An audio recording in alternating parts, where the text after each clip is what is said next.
Football মাঠে উত্তেজনা আর বিতর্ক নতুন কিছু নয়, তবে শুক্রবার রিয়াল মাদ্রিদের তারকা ভিনিসিয়াস জুনিয়রের লাল কার্ড পাওয়ার ঘটনায় স্প্যানিশ ফুটবল দুনিয়ায় নতুন ঝড় তুলেছে। ভ্যালেন্সিয়ার বিপক্ষে 2-1 গোলের জয়ে মাঠে উত্তেজনার এক পর্যায়ে গোলকিপারের সঙ্গে বিতর্কে জড়িয়ে 2 ম্যাচ নিষিদ্ধ হয়েছেন তিনি। তবে তার শাস্তি নিয়ে অনেকেরই প্রশ্ন উঠেছে, বিশেষত স্প্যানিশ ফুটবল ফেডারেশনের আইনের নানা উদাহরণ সামনে আসার পর। বিশ্বের অন্যতম সেরা ফুটবলারদের মধ্যে একজন ভিনিসিয়াস জুনিয়র, যে তার দুর্দান্ত খেলায় রিয়াল মাদ্রিদের আক্রমণকে আরো শক্তিশালী করেছে, এবার বিতর্কে জড়ালেন। গত শুক্রবার ভ্যালেন্সিয়ার বিপক্ষে 2-1 জয়ে যখন রিয়াল মাদ্রিদ জয়ী, তখন ভিনিসিয়াস লাল কার্ড দেখতে পান, কিন্তু এর পেছনে ছিল এক উত্তেজনাপূর্ণ মুহূর্ত। মেসিডোনিয়াল গোলকিপার স্তোল দিমিট্সকি পেছন থেকে ভিনির চুল ধরে উস্কানি দেয়, যার জবাবে ভিনিসিয়াস তাকে মাথায় হাত দিয়ে আঘাত করেন। এই ঘটনাকে কেন্দ্র করে তাকে 2 ম্যাচ নিষিদ্ধ করা হয়।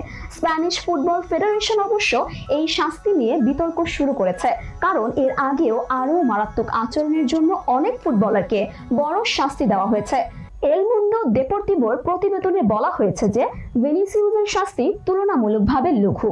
উদাহরণস্বরূপ 2023 সালের ডিসেম্বরে লেগানেসের অস্কার রদ্রিগেজকে ঘাড় ধরে ফেলে দেওয়ার জন্য 4 ম্যাচ নিষিদ্ধ করা হয়েছিল।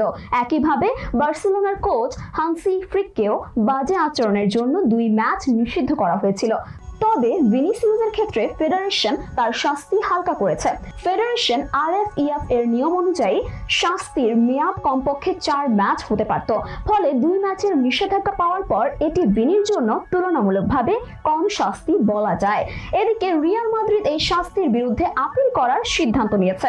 ক্লাবের লক্ষ্য হলো লাল কার্ডটি প্রত্যাহার করে শাস্তি শূন্যে নামিয়ে আনা।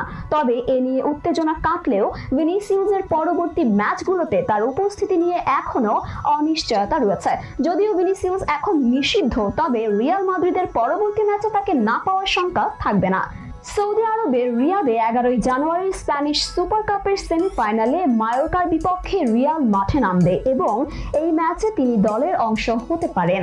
এভাবে ভিনিসিয়াসের নিষেধাজ্ঞার পাশাপাশি তার ভবিষ্যৎ নিয়ে নানা প্রশ্ন উঠেছে। তবে রিয়াল মাদ্রিদ এখনো তাদের গুরুত্বপূর্ণ তারকাকে পাওয়ার অপেক্ষায় রয়েছে।